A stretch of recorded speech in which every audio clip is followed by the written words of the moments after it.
Tantor Audio, a division of Recorded Books, presents The Problem with Perfect by Philip William Stover. Narrated by John Solo. Chapter 1. I always assumed that if I were in The Wizard of Oz, I'd be the lovable Scarecrow, or the glamorous Glinda, or even Dorothy, if I didn't have to wear gingham, the devil's plaid. But lately I've realized I'm none of those characters. Instead, I'm the guy frantically pulling levers and pushing buttons, hiding behind a curtain to create the myth of the great and inspiring leader of Oz. In my case, the Emerald City is the hit queer lifestyle show, Miles of Style, and at this moment, I would like to take the show's star, Chase Myles, and drop a house on him. "Ethan, no!" Chase whines, tugging at the collar of the silk Gatsby-inspired purple and midnight paisley smoking jacket that's tailored to fit his muscular frame. He puts his hands on his hips and pouts.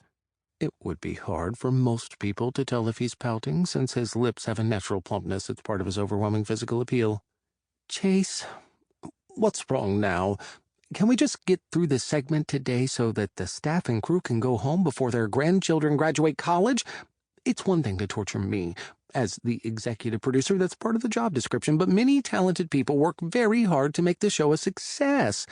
I don't see any reason they have to suffer due to one of Chase's tantrums. The crew is like a family to me, and they've dedicated countless hours to making the show a success. I won't let them down, and especially not right before a holiday weekend."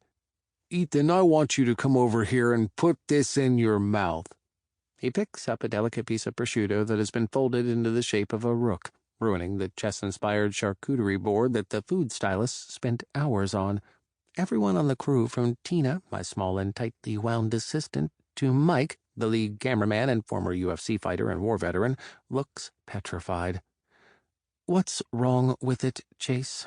I ask plainly, trying not to get sucked into any type of blow-up. "Ethan, you must see for yourself. It's too salty. It's an experience of the mouth." He speaks to me like I'm a small child who doesn't understand why I can't put my hand on the hot stove when, in fact, I taught him how to keep his fingers safe from the burner, not to mention the importance of using a good cuticle remover. Every shoot involves the same strange ritual of ridicule. Chase throws a tantrum about some inconsequential detail, then he tries to humiliate me in front of the entire team. With multiple days of taping to get through, I can't let him do this. At least, not so soon. It took days to build the speakeasy set, complete with plush burgundy velvet couches and dark wood-paneled walls to evoke the mood for a roaring 20s-themed Pride Eve cocktail soiree, not to mention tailoring all of the Prohibition-era-inspired wardrobe, and researching the perfect hors d'oeuvres and signature drinks for Chase's special countdown to Pride. I did consider a 1960s theme to coincide with Stonewall, but I couldn't really see myself developing a fun twist on granola, and bell-bottoms should never be seen again.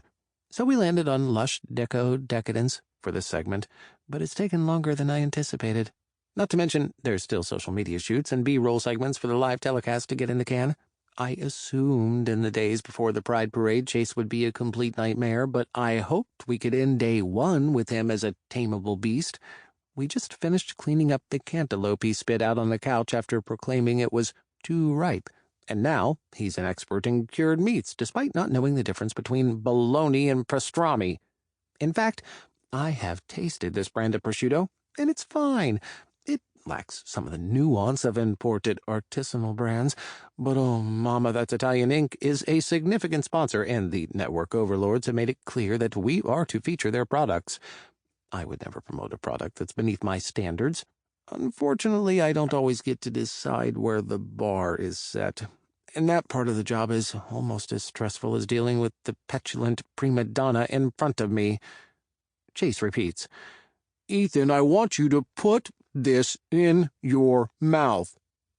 "It's television. No one will be able to taste it. What does it matter?" "What does it matter?" he asks, as if we're discussing a Supreme Court nomination.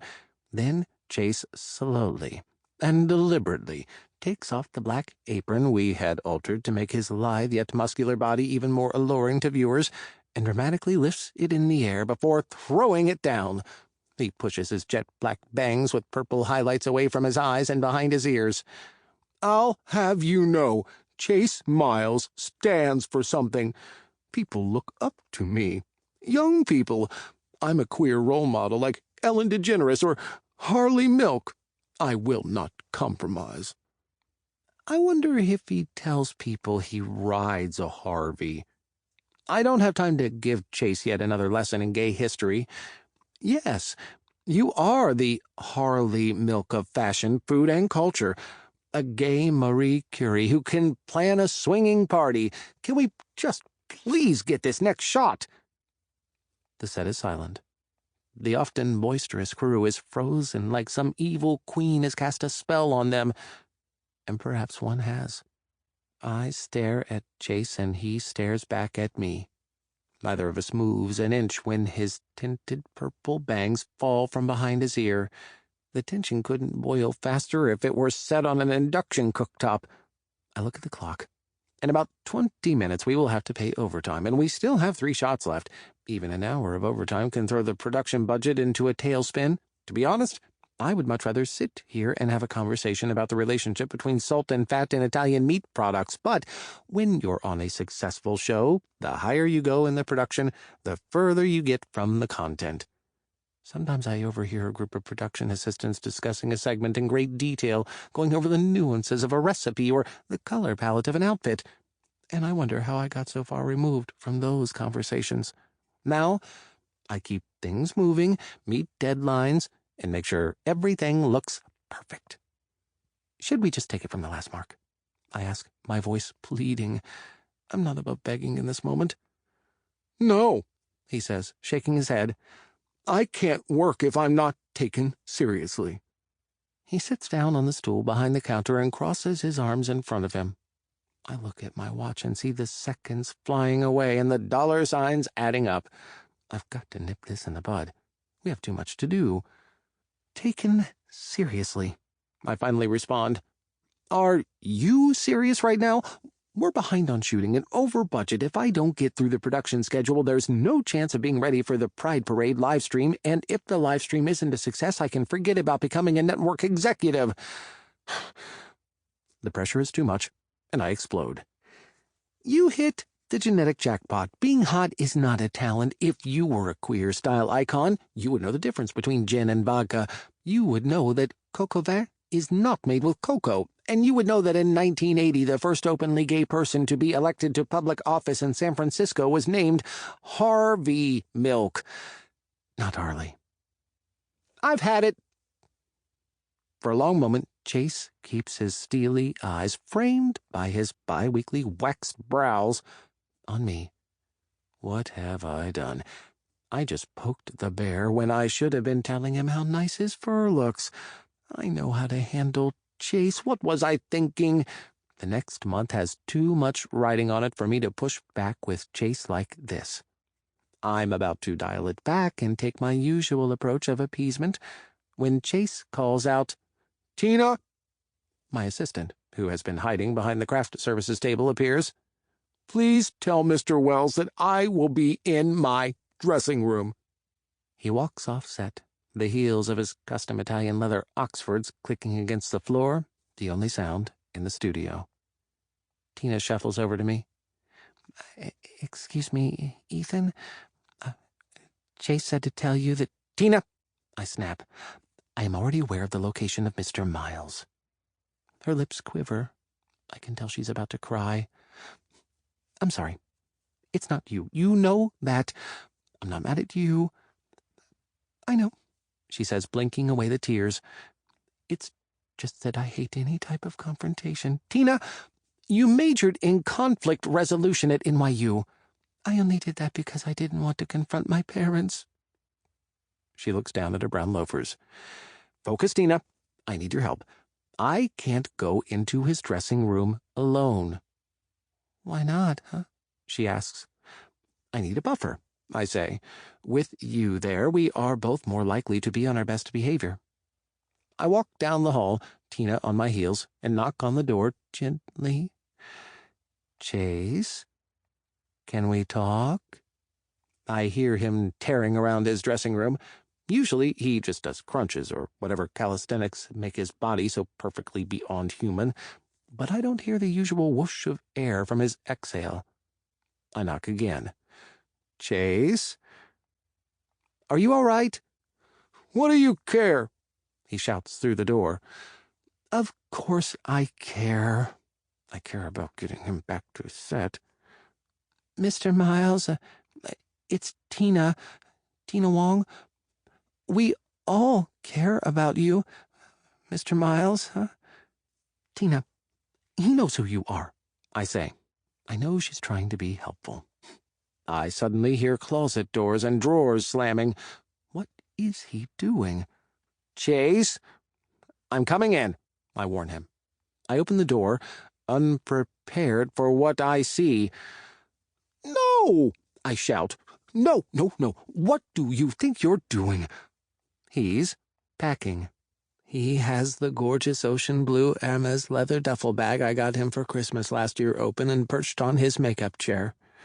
Ethan, you told me you've had it. Well, you know what? So have I. He grabs a vintage Hugo Boss seaweed green linen shirt that cost more than my first car and crumples it into a ball before stuffing it into the bag. Chase! Don't! My immediate panic is over the shirt. Some people think it's fine to wear slightly wrinkled linen. These people are going to hell. Then I realize a larger disaster is unfolding, so I ignore the lack of attention to garment care that's making a vein in my forehead twitch. Chase, we have so much to do. I should focus on persuading him to calm down, but I can't help myself and reach for the linen shirt, take it out of the bag, and honor it with a proper fold. It's a holiday weekend, and I want a holiday, he says. Chase, you know we need to do all the social media shoots this weekend. I can't, he says. Yes, you can, I say. I can feel the panic rising in my chest. I dig in my pocket for the small package of colorful antacids I keep on hand. Chase has put off this shoot for the past month. One week he wanted to go to a spa. Another time there was a sale at Saks he couldn't miss. And last weekend his astrologer told him he should not engage in anything requiring him to stand. The contract is clear that we need these posted by the end of Memorial Day weekend. Chase, we can pick up today's shots next week. Tina, could you rework the schedule? I ask. Yes, of course, she says. I can always count on Tina. But we need the socials done this weekend. You can't go anywhere. Ethan, it's a holiday. I'm not going to spend Veterans Day taking orders from you. This is Memorial Day, the last weekend in May. Veterans Day is a different holiday in November, I say. Chase lets out an exasperated roar. See, it always has to be your way, your holiday, your dates, your timeline. Are you out of your mind? I ask, even though I already know the answer to that question. I don't control the dates of federal holidays. You'd like to, he says, grabbing his jacket. Well, he's not wrong. I would never put Labor Day on a Monday. Give people a Friday off for a change, and who can keep track of President's Day? It needs to be more consistent. I'd be very good at revising the federal holiday calendar. Chase zips a duffel closed with a dramatic swing of his arm. At least the linen is safe. It's been 3 years, and I'm sick of you always thinking you know everything. 3 years ago, I met Chase Myles at Café Loop when I was researching an article titled 10 Things You Don't Know About the New Lettuce. The restaurant where Chase worked had developed a reputation for exciting salads. Chase showed up at my table with a plate of bitter greens and jicama covered in artisanal honey and goat cheese. I've lived in and around New York most of my life, and I'd met a lot of exceptional-looking men at the gym, on the train, on the street, but when Chase came over to take my order, he was simply breathtaking. He wasn't my type at all. At that time, I was dating a film professor with a thick, dark mustache who thought narrative film was an abomination, and he was on the fence about the use of dialogue. It ended quickly. I ordered 3 salads from Chase because I had to study each combination. That was my favorite part of the job, comparing the subtle nuances of each variation. Are these all for you? He asked. I'm researching a piece on the new lettuce, There's a new lettuce? I thought there was just lettuce. How can you grow a new lettuce? You can't, I told him. You can't grow one, but you can create one. That's what I do. I explained my job was to take things and make them trends. I had been working as a freelance food stylist and was producing some lifestyle pieces on a few television shows. My plan was to soak up as much as I could so I could open an elegant home furnishing shop, or a designer clothing boutique, or maybe even a chic little cafe where I could have complete control over the experience, from the font on the menu to the design on the foam of an after-dinner cappuccino. Learning about what people liked and how to shape trends was supposed to be the first step toward that. It was never my goal to become a television producer, but sometimes the yellow brick road leads you in a direction you weren't always headed. It was my article on ramen noodle burgers that helped create that big trend, I told Chase, trying to impress him. What big trend? The ramen noodle burger trend. That's a trend? He asked. Yes, a big trend, I told him. Wow, he said, his voice full of awe. That's awesome. I knew that a popular and expanding streaming channel was looking to create a new lifestyle program for gay audiences, their first foray into the rainbow waters. Someone had suggested I audition to be the host, but that was laughable. I certainly knew the material, but I could never be on camera. I can barely get through singing Happy Birthday in a crowd. And during a middle school production of Oliver, I got so nervous before going on stage that I pulled the fire alarm and walked out through the audience. Now, Chase, on the other hand, Chase could do it. With me behind him. He was eager, and you could still smell Wisconsin on him. He wasn't the sharpest knife in the kitchen, but I didn't want some fancy steel-forged Santoku blade. I needed the dullest edge possible so I could sharpen it myself. Most importantly, he had that X factor that made him the natural center of attention. I pitched the idea to Chase and worked to transform some of his cluelessness into an aloof veneer with my witty writing and detailed lifestyle insights. Chase brought the eye candy, and I developed the secret sauce. At first, Chase was a lovable airhead, easy to work with and willing to do whatever he was told. That first season we worked well together. The critical and commercial response was overwhelmingly positive. We were a hit. But, like all monster stories, the beginning seems so innocent. Surely Godzilla won't eat the fine citizens of Tokyo. Overnight, Chase went from being one of the many handsome faces on the streets of New York to the person everyone recognized. Random strangers asked for selfies or stopped to tell him how much they loved him on the show. The ratings and Chase's ego seemed to ride the same wave, and I was sucked out to sea by the undertow. Ethan, do you have any idea how exhausting it is being your puppet? Chase asks, snapping my thoughts back to the fact that I have to stop him from leaving or the entire production will come to a grinding halt.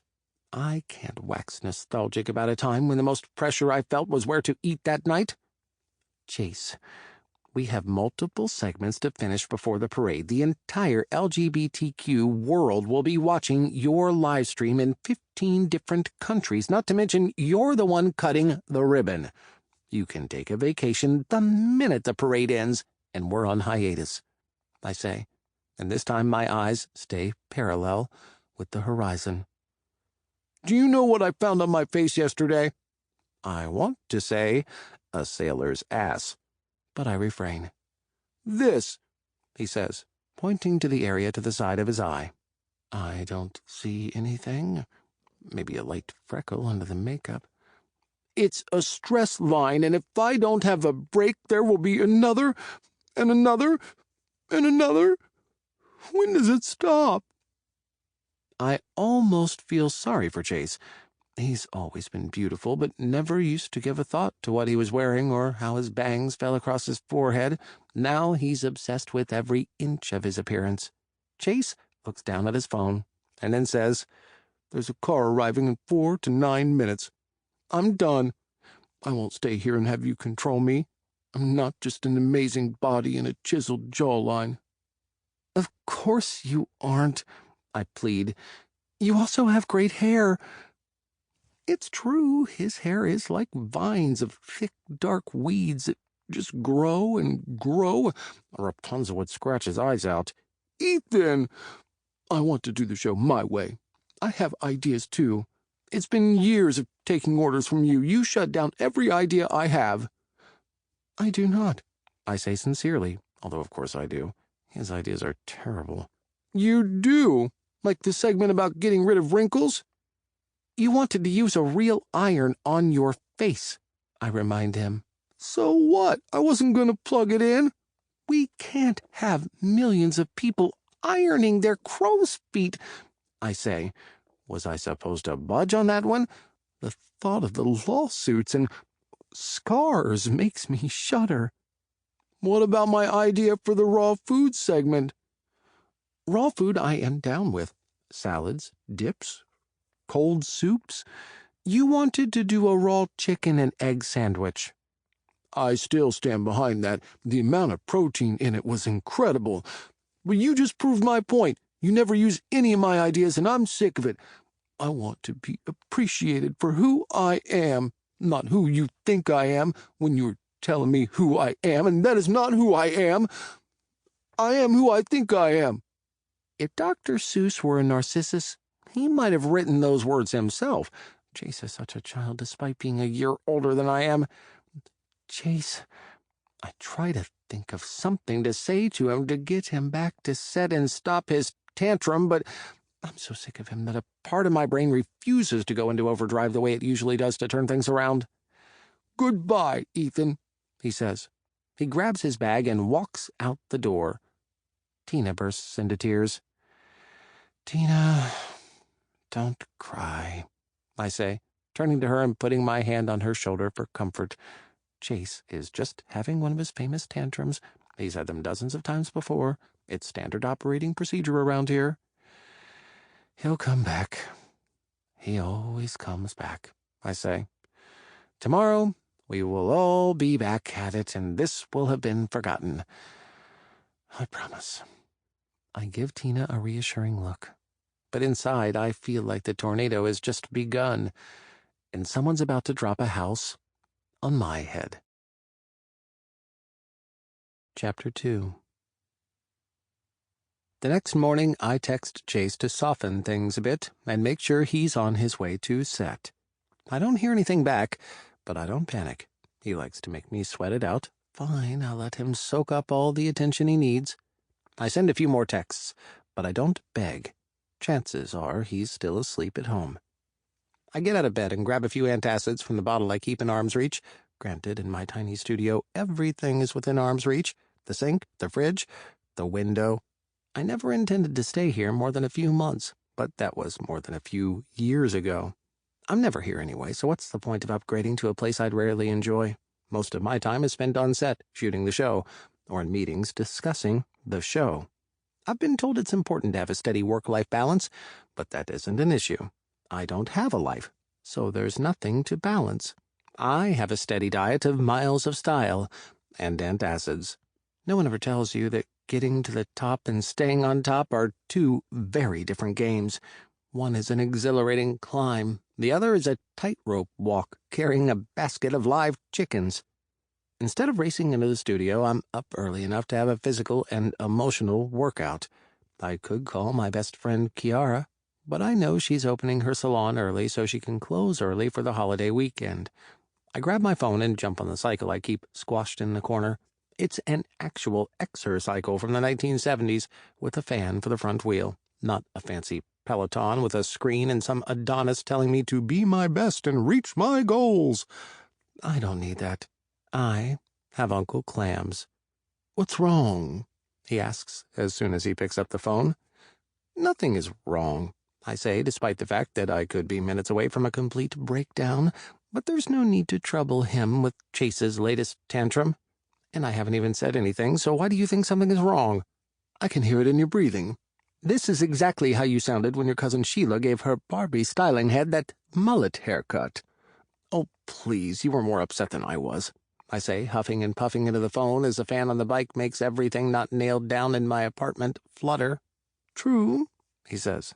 I mean, who does that to an natural blonde like Barbie." He starts coughing. I wait a second for him to catch his breath, but it takes him longer than I would like. I get off the cycle. "Uncle Clams? Are you all right? Has the nurse arrived?" I'm already swiping through screens to text the nurse on duty. It's Friday morning, so that means it's Paula, but she doesn't usually arrive until a bit later. Uncle Clams lives in a rent-controlled apartment on 7th Street in the East Village. He has diabetes, and he broke his ankle 4 months ago, so his daughter Sheila and I decided Clams needed someone to help out from time to time until he is fully recovered.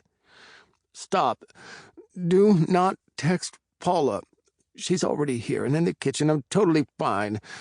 You would not believe what that jerk of an ex-husband did to her this weekend." I listen carefully to make sure he's telling the truth about being all right.